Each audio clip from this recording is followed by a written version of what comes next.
আসসালামু আলাইকুম প্রিয় নবম দশম শ্রেণীর শিক্ষার্থীরা, আশা করি তোমরা সবাই অনেক ভালো আছো। প্রতিদিনের নয়, আজকে আমাদের নবম দশম শ্রেণীর গণিত বইয়ের অনুশীলনী 2.1 এর ষষ্ঠ পর্বে, আজকে সমগ্র ষষ্ঠ অথবা সপ্তম পর্বে সবাইকে স্বাগত জানাচ্ছি। গত ক্লাসগুলো যারা দেখে আসনি অবশ্যই আগে গত ক্লাসগুলো দেখে আসবে, তারপর এই ক্লাসে চলে আসবে, তাহলে ক্লাসগুলো খুব ভালো বুঝতে পারবে এবং ক্লাসগুলো ইন্টারেস্টিং লাগবে। আমি আবারও বলছি, আমাদের এই সম্পূর্ণ কোর্সটি অর্থাৎ নবম দশম শ্রেণীর পুরো গণিত বই যেহেতু আমরা শুরু থেকে ধরে ধরে শেষ পর্যন্ত কমপ্লিট করাবো, এই জন্য তোমাদের পরিচিত ফ্রেন্ড সার্কেলদের মধ্যে অবশ্যই চ্যানেলটি সাবস্ক্রাইব করতে বলবা, যাতে করে তোমাদের পাশাপাশি তারাও উপকৃত হতে পারে। ওকে, দেখো আমরা এখন 5 এবং 6 নাম্বারটা আজকের ক্লাসে আমরা কমপ্লিট করব। 5 এবং 6 নাম্বারটা তোমরা উপসেটের সাথে পরিচিত আছো কিনা জানি না, তো আমরা আজকে উপসেট নিয়ে কথা বলবো। 5 এবং 6 নাম্বারটা হলো উপসেট রিলেটেড, যেটাকে আমরা পাওয়ার সেটও বলে থাকি। উপসেটকে আমরা প্রকাশ করে থাকি পি দ্বারা। তোমরা দেখতে পাচ্ছ এই যে P of Q, P of R, এখানে পি অফ সি দেওয়া আছে, power of C, power of R, power of Q. Okay, তো এই উপসেট বিষয়টা কি একটু খেয়াল করো। উপ শব্দটা মোটামুটি তোমরা দেখো, সেট হলো এই অধ্যায়ের নাম, তো তার সামনে যুক্ত হয়েছে উপসেট। ওকে, দেখো আমি এখানে লিখে দিচ্ছি উপ প্লাস সেট, উপসেট। ওকে, তো আসলে এই উপ শব্দটা কি, তোমরা অনেক সময় উপশহর বলে থাকো, অর্থাৎ শহরের তুলনায় যেটা একটু ছোট তাকে শহরের মতো দেখা যায় বা শহরের মতো উন্নয়ন হচ্ছে, সেটাকে তোমরা উপশহর বলে থাকো। নদী না, পুরো নদী না, বাট নদীর একটা শাখা বা ছোট নদী বাট বড় নদীর মতো, তোমরা ওটাকে উপনদী বলে থাকো। তো উপ দ্বারা হলো মতো বোঝায় বা ছোট বোঝায়, ওই সেটেরই ছোট একটা মানে সাব সেট গুলো আমরা বলতে পারি। ওকে, অর্থাৎ একটা সেটকে ভাগ করতে করতে যতগুলো ভাগ করা যায় প্রত্যেকটাকে এক একটা করে ওই সেটের উপসেট বলা হয়। আমি সংজ্ঞাটা হয়তো তোমাদের মতো গোছানো বলতে মানে বইয়ের মতো গোছানো বলতে পারিনি, বাট চেষ্টা করবা এইভাবে মুখস্থ করার জন্য, মানে নিজে যেটা বোঝো, বইয়ের মধ্যে যেটা আছে ওটা তো খাতায় লিখবা, কিন্তু বোঝার জন্য অবশ্যই নিজে যেটা বুঝতেছো ওইটা মনে রাখবা। তো উপসেটের বইয়ের মধ্যে সংজ্ঞা আছে, সুন্দর করে সংজ্ঞাটা পড়ে ফেলবা, অনেক সময় ক নাম্বারে আসতে পারে। ওকে, তো ধরো আমি একটা উপসেট দিয়ে আগে ছোট্ট করে একটা উদাহরণ দিই, তারপর আমরা এই 5 এবং 6 নাম্বার আসি। ধরো সে এখানে লেখা আছে a ইকুয়াল 2 আর 3, এর উপাদান দুইটা দেওয়া আছে 2, 3। এখন এটা একটা সেট। এখন আমরা যদি এই সেটের উপসেট বের করতে চাই তাহলে আমরা লিখব পাওয়ার অফ এ সমান, মানে পাওয়ার অফ এ দ্বারা বোঝা হলো এ এর উপসেট। হ্যাঁ, এ এর উপসেট গুলো কি কি হবে, যেমন আমরা 2 কে আলাদা করে একটা বানাতে পারি, 3 কে আলাদা করে একটা বানাতে পারি, তাহলে একটা দুইটা, এবং ওই সেটকেও আবার আলাদা করে একটা বানাতে পারি, মানে 2, 3 দিয়েও আলাদা একটা বানাতে পারি, এবং ফাঁকা সেট মানে যেটাকে তোমরা ওরি বলো, ওরি চিহ্নটা দুই ভাবে লেখা যায়, এইভাবে লেখা যায়, আবার সরাসরি যেরকম ফাঁকা সেট মানে মাঝখানে কোনো উপাদান না দিয়েও লেখা যায়। তো তাহলে দেখো এই যে a ইকুয়াল 2, 3 ছিল, এটার আমি উপসেট গুলো বের করলাম, উপসেট 4টা বের করা হয়েছে এবং 4টাই হয়। তোমরা জানো উপসেট নির্ণয়ের একটা সূত্র রয়েছে 2 টু দি পাওয়ার n।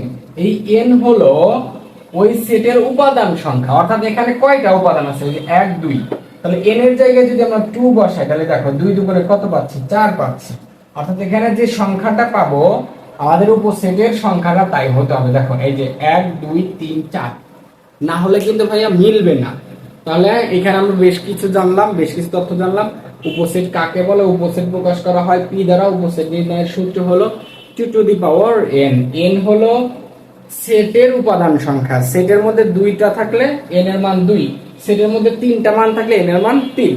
ওকে, আর খেয়াল রাখবা প্রথমে আগে ছোট থেকে ভাঙানো শুরু করবো, মানে একটা সেট, এই দেখো একটা একটা সংখ্যা নিলাম, তারপর দুইটা মিলে একটা লিখলাম এবং ফাঁকা সেট একটা লিখলাম। এখন বলতে পারো ভাইয়া ফাঁকা সেট কেন, সেটের যতগুলো উপসেট নির্ণয় করবা প্রত্যেকটা সেটের ফাঁকা সেট একটি ওই সেটের উপসেট, এটা সবসময় মাথায় রাখবা যে ফাঁকা সেট দিতেই হবে এবং ফাঁকা সেটটা সবার শেষে দেওয়ার চেষ্টা করবো, মানে সবার শেষে দিবা। ওকে, আমরা আমাদের মূল অঙ্কে তাহলে চলে যাই এখন। দেখো ডাস্টার দিয়ে ক্লিন করলে খুব একটা ভালো ক্লিন হয় না। Okay, আমরা 5 নাম্বারে চলে যাই। 5 নাম্বার কি বলা আছে? q ইকুয়াল দেওয়া আছে x, y আর r ইকুয়াল দেওয়া আছে m n l হলে p অফ q এবং p অফ r নির্ণয় করো। মানে এই q এটারও আমাদের পাওয়ার সেট নির্ণয় করতে বলেছে আর এটারও পাওয়ার সেট নির্ণয় করতে বলেছে। তো আমরা 5 নাম্বারটা করে ফেলি তাহলে। দেখো 5 নাম্বার কি দেওয়া আছে? q দেওয়া আছে, আমরা একটু উঠাই। আমরা লিখবা যে দেওয়া আছে q ইকুয়াল x, y এবং r ইকুয়াল দেওয়া আছে m n l। ওকে, আমরা এখন অতএব p অফ q, আমরা আগে p অফ q নির্ণয় করি, মানে আগে এটা নির্ণয় করি তারপর এটা নির্ণয় করব। তো p অফ q আমরা মাত্র খেয়াল করলাম p অফ q মানে হলো q এর উপসেট। ওকে, তো আমরা এটার উপসেটটা একটু বের করি। প্রথমে আমরা x দিয়ে একটা বের করলাম, এবার y কে আলাদা করে একটা বের করলাম, x, y একসাথে একটা লিখলাম এবং সর্বশেষে ফাঁকা সেট একটা লিখলাম। দেখো তাহলে আমাদের উপাদান কয়টা বের হয়েছে? 1 2 3 4। জাস্ট এখানে 4টি লিখে দিব। ওকে, এবং কারো যদি ডাউট থাকে যে আসলে আমার মিললো কিনা, তাহলে ওই সূত্রটা ব্যবহার করবা 2 টু দি পাওয়ার n। এখানে q এর উপাদান কয়টা? 2টা, তাহলে 2 এর উপরে যদি 2 দেই তাহলে 2 স্কয়ার মানে কি 2 দুগুণে 4। দেখো 4টা মিল আছে। ওকে, আমরা এখন তাহলে এই r এরটা একটু করে ফেলি। এইখানে করি অতএব পাওয়ার অফ r, আমরা এই তিনটাটা এখন করব। তাহলে আমি বলেছি প্রথমে আমরা কি করব, আগে একটা একটা করে লিখব। দেখো m লিখলাম, আগে n লিখলাম, এরপরে l। দেখো একটা একটা করে লিখে ফেলেছি, 1 2 3টা পেয়েছি। এখন আমরা ডাবল করে লিখব। m এর সাথে n লিখব একটা, m এর সাথে n একটা, তারপর m এর সাথে l একটা, এবার n এর সাথে l একটা, এরপর 3টা মিলিয়ে একটা, এরপর ফাঁকা সেট একটা। দেখো কয়টা হয়েছে আমাদের? 1 2 3 4 5 6 7 8। 8টি হবে। আমি একটু দেখাচ্ছি কেন 8টি হলো। দেখো এখানে আর এর উপাদান কয়টা? 3টা না? তাহলে এখন তুমি 2 এর উপরে n এর পরিবর্তে এখন কিউব দাও। 2 কিউব মানে কি 2 3টা এখানে গুণ অবস্থায় আছে। তো 2 কে আমরা 3 বার গুণ করলে 8 পাচ্ছি। 2 গুণে 4, 4 দুগুণে 8। তাহলে আমাদের অ্যানসার 8টি নিয়ে আসতে হবে। আশা করি বুঝতে পেরেছো। তাহলে আমি আবার একটু বলি সেটগুলো কিভাবে লিখতে হয়। প্রথমে আগে একটা একটা করে লিখেছি। দেখো m n l একটা একটা করে লিখেছি। এরপর কি করেছি আমরা? m আর n লিখেছি একটা, এরপর m এর সাথে l লিখেছি একটা, এবার n এর সাথে l একটা লিখেছি, এবার 3টা মিলিয়ে একটা লিখেছি আর ফাঁকা সেট একটা লিখেছি। আমাদের 8টা চলে এসেছে। ওকে, আমরা এখন তাহলে একটু 6 নাম্বারটা দেখবো যে 6 নাম্বারটাতে আসলে কি দেওয়া আছে। এটা আমরা একটু ডাস্টার দিয়ে ক্লিন করি। ডাস্টার দিয়ে ক্লিন করলে যদিও ভালো হয় না। আচ্ছা দেখো একটু বোঝার চেষ্টা করো। ওকে, 6 নাম্বারটাতে কি দেওয়া আছে?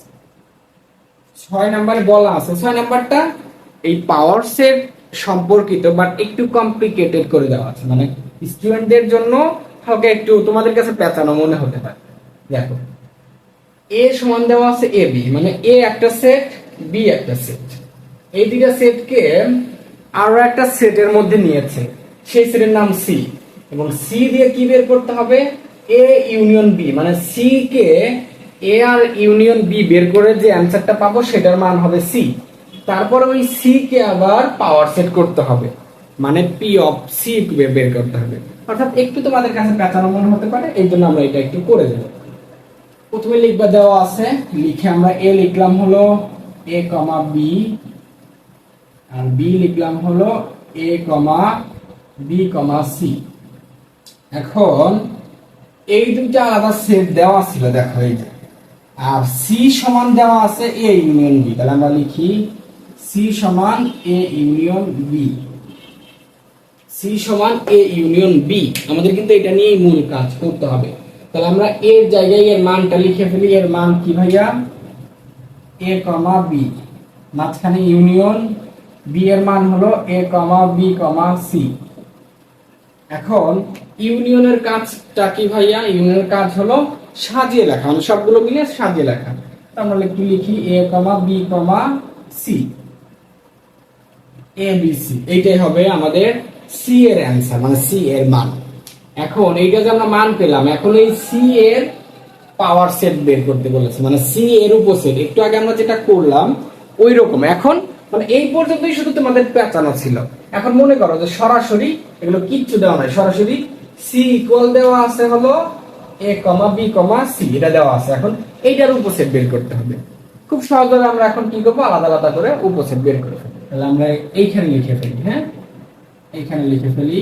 আমরা এখন লিখি যে অতএব power of C, power of C, এটা থেকে এখন পাওয়ার অফ সি বের করবো, মানে উপসেট বের করবো। তাহলে আমরা প্রথমে একটা একটা করে লিখি। আগে এ লিখলাম, এরপরে বি লিখলাম, এরপরে সি লিখলাম। দেখো একটা একটা করে লিখেছি, এখন ডাবল করে লিখবো। এর সাথে বি লিখবো, তারপরে এর সাথে সি লিখবো। দেখো এর সাথে বি লিখেছি, এর সাথে সি লিখেছি। এখন বি এর সাথে সি লিখবো একটা, তারপর তিনটা মিলিয়ে একটা লিখবো, তারপর একটা ফাঁকা সেট লিখবো। দেখো কয়টা হয়েছে? 1 2 3 4 5 6 7 8, 8টা হয়েছে। এখন আমাদের এই পর্যন্ত চলে আসছে, দেখাবো। কিন্তু আরেকটু অংশ বাকি আছে। কি বাকি আছে? দেখো প্রশ্নটা শেষে পড়ো। দেখাও যে পি অফ সি এর উপাদান সংখ্যা 2 টু দি পাওয়ার n সূত্রকে সমর্থন করে কিনা। মানে তোমাদের বই পর্যন্ত নাই, জাস্ট লিখছে এ এর উপাদান সংখ্যা 2 টু দি পাওয়ার n। এটা লেখা আর এটা লেখা এক। অর্থাৎ আমাদের বুঝাইতে বলছে যে এইখানে যে 8টি হলো, আমাদের অ্যানসার যে 8টি আসলো, এই 8টি আসলে এই 2 টু দি পাওয়ার n এই সূত্র থেকে আসছে কিনা এটা প্রমাণ করতে হবে। বা 2 টু দি পাওয়ার n করেও 8 পাওয়া যায় কিনা এটা প্রমাণ করতে হবে। তো এটার প্রমাণ খুবই ইজি, আমি এখানে একটু বুঝিয়ে দিচ্ছি। এইটা করার পরে, এই পর্যন্ত করার পরে লিখবা যে এখানে সি এর, একটু বাংলা লিখবা, উপাদান সংখ্যা n সমান 3। দেখো n সমান কেন 3 হলো? দেখো সি এর যে আমরা অ্যানসার পেয়েছি এর মধ্যে কয়টা উপাদান? 1 2 3, তিনটা মান না, এই জন্য n সমান 3। এখন লিখবা যে আমরা জানি উপসেট নির্ণয়ের সূত্র, উপসেট সমান 2 টু দি পাওয়ার n। এটা লিখলা। এখন 2 এর মানে n এর পরিবর্তে আমরা 3 লিখে দিলাম। তাহলে 2 এর উপরে কিউব মানে কয়টা ভাইয়া? 8টি। ওকে, দেখো তাহলে এই যে 8টি পেয়েছি, এই যে 8টি পেয়েছি, আমাদের অ্যানসার শেষ।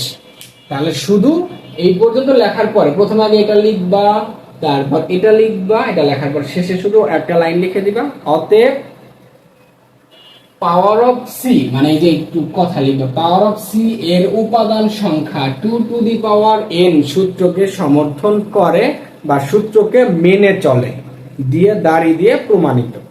ওকে, তো এই হলো আমাদের উপসেট নির্ণয়ের। উপসেট সম্পর্কিত আমাদের বইয়ের মধ্যে এই দুইটা অঙ্কই ছিল, মানে 2.1 এর মধ্যে 5, 6। সো আমরা 5 এবং 6 করে ফেললাম। আশা করি তোমরা উপসেট সম্পর্কিত ম্যাথ গুলো এরপর থেকে বুঝতে পারবা। এগুলো যতই ঘোরা কাঁচা দিক না কেন তোমরা ইনশাল্লাহ বুঝতে পারবা। সো আজকের মতো এই পর্যন্তই। আজকের ক্লাসটা একটু ছোট হয়েছে। পরবর্তী ক্লাসে ইনশাল্লাহ সবার সাথে সুস্থ শরীরে দেখা হচ্ছে, এবং ভিডিওটি ভালো লাগলে অবশ্যই শেয়ার করবা। আল্লাহ হাফেজ।